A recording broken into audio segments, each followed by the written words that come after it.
आज हम क्या जानेंगे? भाषा और लिपि। भाषा क्या होती है? बोलना, सुनना, समझना, इसे हम क्या कहेंगे? भाषा।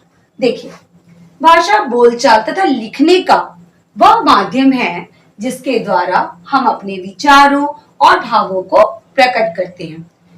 मैंने अपनी बातों को बोला, आपने मेरी बातों को सुनकर समझा, तो यह विचारों का आदान प्रदान है तथा दूसरे के विचारों और भावों को समझते हैं। जैसे आप मुझे कुछ बोलना चाहेंगे तो मैं सुनकर, या आप मुझे लिख के समझाएंगे तो मैं इस तरीके से हमारे एक दूसरे के आदान प्रदान का यह साधन है। भाषा मुख से उच्चारित होने वाले शब्दों और वाक्यों आदि का वह समूह है जिसके द्वारा मन की बातें बताई जाती है। भाषा के माध्यम से क्या करती है? जैसे मुझे कुछ बात बतानी है आपको, एक सेंटेंस में बाजार जा रही हूँ, इसमें मैं क्या आया? मैं बाजार जा रही हूँ। आपने कैसे समझा? मैंने आपको कहा कि मैं बाजार जा रही हूँ, इसमें एक सेंटेंस, एक वाक्य का भी यूज हुआ। इस तरीके से मैंने अपनी मन की बातों को बताई और आपने समझा। भाषा के रूप होते, कितने रूप होते भाषा के? 3 रूप होते हैं। कौन कौन से? देखिए, मौखिक भाषा, जिसे कि मुख से बोला जाता है, यह भाषा का प्रारंभिक रूप है। इसमें मुख के द्वारा बोलकर हम भाषाओं को, अपने विचारों को प्रकट करते हैं।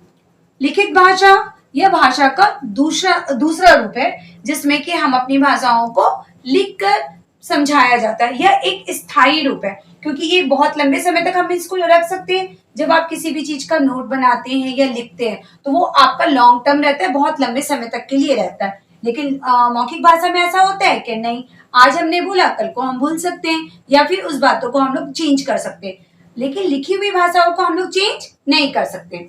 तीसरी भाषा होती है हमारी सांकेतिक भाषा। सांकेतिक भाषा में क्या होता है? हम अपने विचारों का आदान प्रदान संकेतों के माध्यम से। संकेत क्या होते हैं? जैसे मैंने क्या किया? सांकेतिक भाषा का यूज किया। इसमें मैंने कुछ बोला नहीं, मुंह का यूज नहीं किया, ना मैंने लिखा, ना मैंने लिखित रूप यूज किया। मैंने यहाँ पे क्या बोला? संकेतों के माध्यम से आपको अपनी लैंग्वेज को समझाइए।